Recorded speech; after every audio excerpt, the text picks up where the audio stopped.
Hello learners, कैसे हैं आप। और आज आप देख रहे होंगे मेरे बैकग्राउंड में एक खूबसूरत सी वादी, एक बहुत ही शानदार घाटी में मैं उत्तराखंड के आया हूं। और जैसा कि आप जानते हैं कि मैं उत्तराखंड का निवासी हूं और अपनी उत्तराखंड से मुझे बहुत प्यार है और टाइम टू टाइम मैं जगह जगह विज़िट करता रहता हूं। तो आज मुझे एक बड़ी आइडियल सिचुएशन मिली एक ख़ास चीज़ की बात करने के लिए। ये देखिए, मैं पहले आपको इस खूबसूरत घाटी के नज़ारे करवाता हूँ।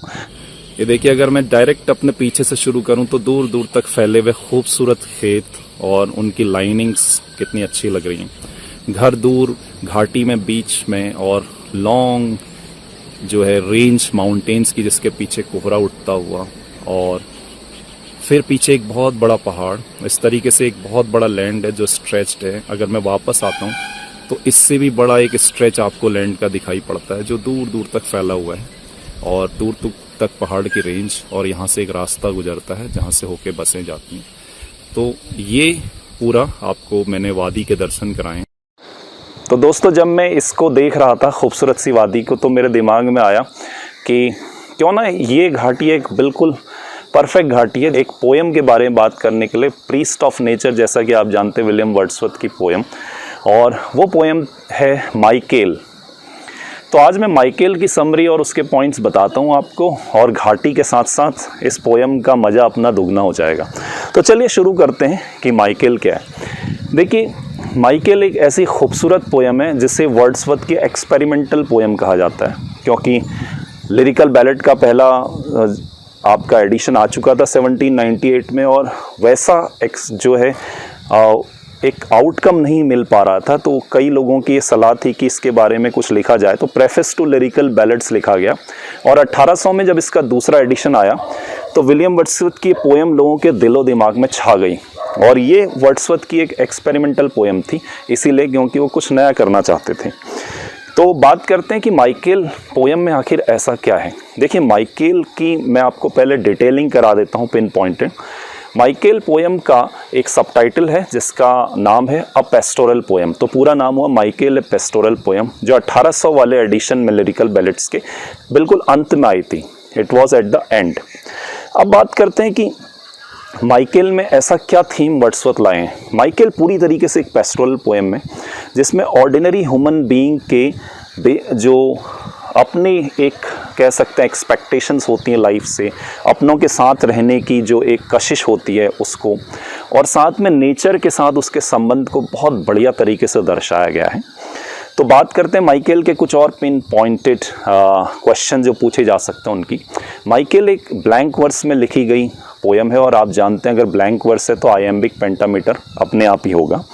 और इसके अलावा इसमें टोटल लाइन है 483। तो ये 483 लाइन की पोएम है। और जब हम बात करते हैं कि ये पेस्टोरल पोएम है तो हम बात करते हैं हमेशा कंट्री साइड की। दूसरी चीज़ जो इसमें इम्पॉर्टेंट है जानने लायक, कि माइकेल में जो है ग्रीन हेड घाइल नाम की एक जगह है जहाँ पर वर्ड्सवर्थ ने घूमते वक्त वहाँ के शेफर्ड से कुछ फोक लोर सुनी थी और कुछ फोक टेल सुनी थी। उसके आधार पे फिर ग्रासमेयर वैली में की बेस लेके वर्ड्सवर्थ ने पोएम लिखी है। आप जानते हैं ग्रासमेयर से वर्ड्सवर्थ का बहुत अच्छा खासा लगाव रहा है। तो मैं इस पोएम की समरी पे आता हूँ और इसमें आपको पिन पॉइंटेड चीज़ें बताता हूँ। देखिए, माइकेल पोएम जो है उसमें माइकेल जो है एक बूढ़ा आदमी है बेसिकली, जिसके बारे में पूरा है, और वो एक बहुत टफ आदमी है जो पूरी तरीके से गांव की लाइफ में पूरी तरीके से घुला रचा बसा है। और वो लोग एक ऐसी घाटी वाली एरिया के जो टॉप माउंटेन है उस पर उनका घर है, और वो एक एंसेस्ट्रल लैंड पे वहाँ पर रहते हैं। उसकी एक वाइफ है जो 20 साल उससे छोटी है, और उनका काफ़ी बड़ी उम्र में एक बेटा हुआ जिसका नाम ल्यूक है। और ल्यूक को वो बहुत प्यार से पालता पोसता है, और ल्यूक के प्रति वो अपनी बहुत ही प्रतिबद्धता दिखाता है शुरू से। ल्यूक और वो अक्सर ऐसी खेतों में या जंगलों में घूमा करते हैं और बातें करते हैं, और पिता पुत्र का ये प्यार परवान चढ़ता है ऐसी वादियों में। कभी वो नदी के किनारे बैठा करते हैं, कभी वो फ्यूचर की बातें किया करते हैं, कभी आसपास की। और इन बातों को करते करते जब उनका बेटा ल्यूक 5 साल का होता है तो माइकेल की ओर से उसे गिफ्ट दी जाती है, और वो गिफ्ट होती है जो शेफर्ड्स के हाथ में एक लकड़ी होती है, ठीक है। शीफ स्टॉक जिसे कहते हैं, वो उसे गिफ्ट में दी जाती है। और उसके अलावा जब माइकल उनसे बातें करता है तो बताता है कि उसका एक सपना है, और वो सपना ये है कि उसकी जितनी भी भेड़ें हैं, क्योंकि वो भेड़ों का ही उनका ज़्यादा सीज़न है, और उसकी वाइफ भी भेड़ के जो है रात को बहुत देर तक काम करती है, वो दोनों बड़े मेहनती हैं, और भेड़ का जो है ऊन काटती है। उनके पास 2 चरखे भी हैं। तो वो माइकल उन्हें बताता है अपने बेटे को कि उसका एक सपना है कि उसकी भेड़ों के लिए एक शीप फोल्ड का निर्माण करा जाए, जिसमें पैसे लगेंगे, पर उसका सपना है। तो वो ये बातें करते रहते हैं, और इस तरीके से इनकी ज़िंदगी बहुत अच्छी तरीके से आगे बढ़ती है। तो अब मैं दूसरे पॉइंट में आ रहा हूँ कि ये पोइट्री जो है माइकल, इसके बेसिकली टोटल 16 स्टेंजा में डिवाइडेड है, और शुरू के 2 स्टेंजा में एक प्रिल्यूड लिखा गया है पोएम के। तो जब दूसरे उसकी बात करें तो दूसरा पार्ट 3 से 5 स्टेंजा तक जाता है, जिसमें माइकल की लाइफ को ऑब्जर्व किया गया और उसके बारे में पूरा बताया गया कि वो कितनी मेहनत करता है, किस प्यार से वो रहते हैं, और कैसी तरीके से वो ज़िंदगी व्यतीत कर रहे हैं, और वो कैसे कैसे काम करते हैं। और वो एक स्टडी ओल्ड मैन है जो टफ लाइफ का आदी है।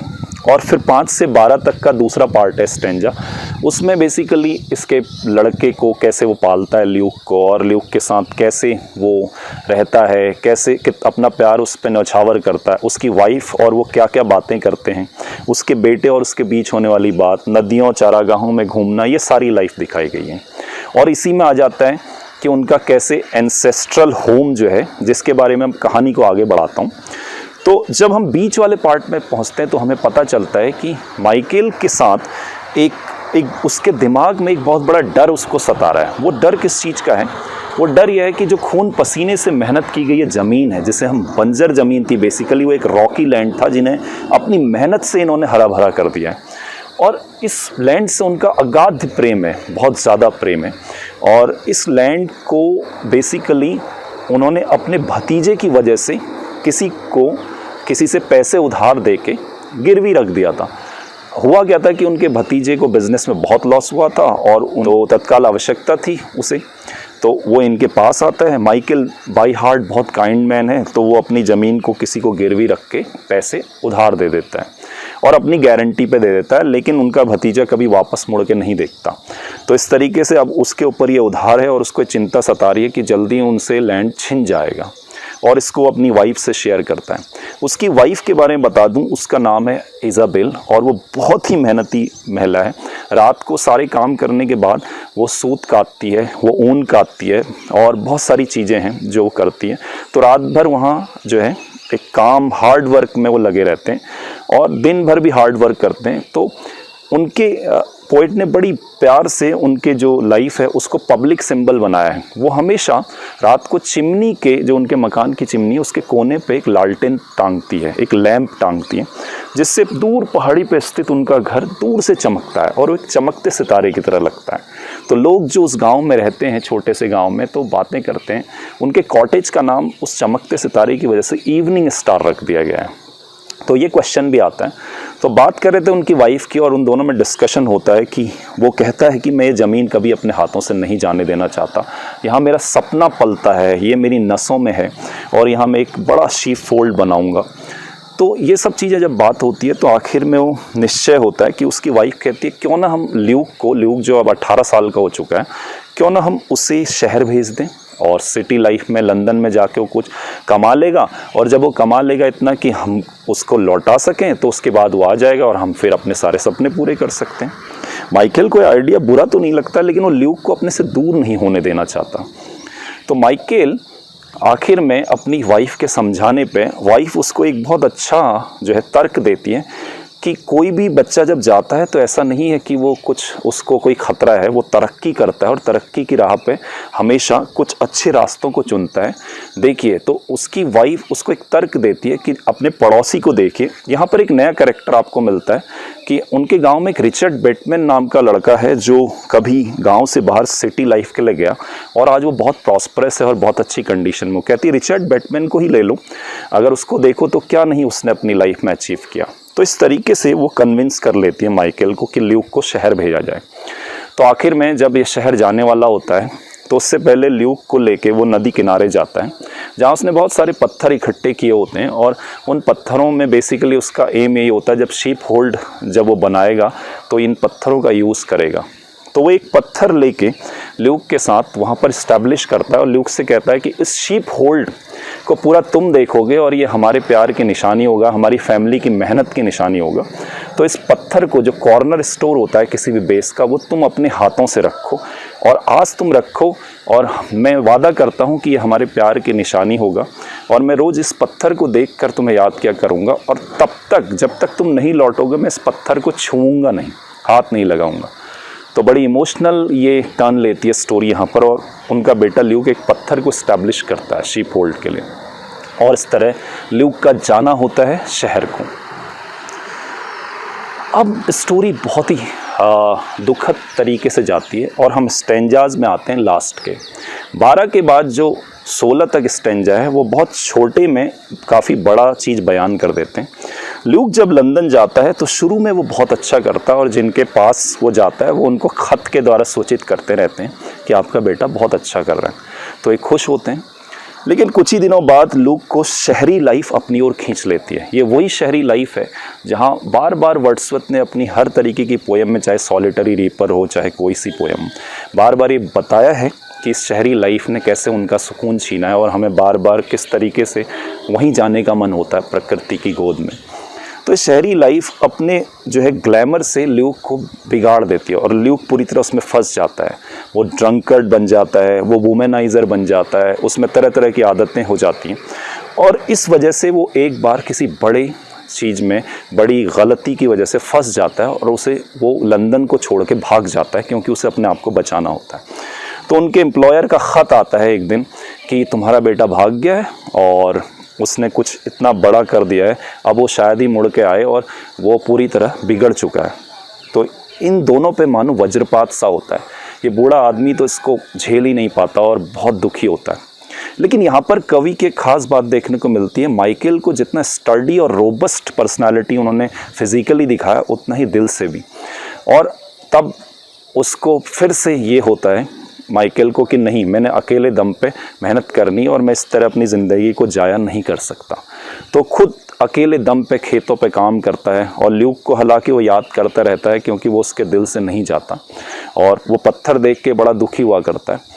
और ऐसे मेहनत करते करते एक दिन जो है माइकल की डेथ हो जाती है और इस त्रासदी के बाद ठीक 3 साल बाद उसकी वाइफ की भी डेथ हो जाती है और इस तरीके से कहानी बहुत ही ट्रैजिक नोट पे एंड होती है और रीडर को पूरी तरह से एक टूटा हुआ महसूस करता है अपने को स्टोरी के बाद और ल्यूक के प्रति भी रीडर का जो है रिस्पेक्ट पूरी तरह ख़त्म हो जाता है। लेकिन माइकल और इज़ाबेल उनके नज़रों में अमर हो जाते हैं और इसके बाद सारे सपने बिखर जाते हैं। शीप होल्ड वैसा ही रह जाता है, कहीं नहीं बनता, वो पत्थर आज भी होता है।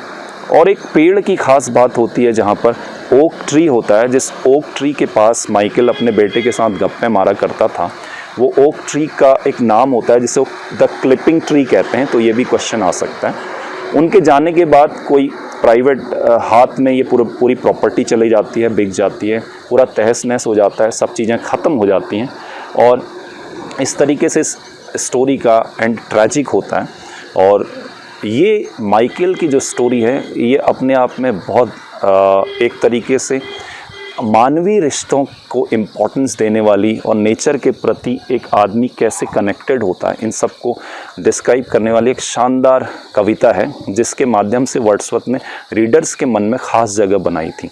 तो जितनी भी चीज़ें मैंने आपको बताई हैं ये सारी इम्पॉर्टेंट हैं एग्ज़ाम के लिए और आशा करता हूँ कि आप इसको अब पूरी तरीके से आत्मसात करके माइकल आपने ज़रूर एंजॉय की होगी, खासकर इन हरी भरी खूबसूरत वादियों के साथ।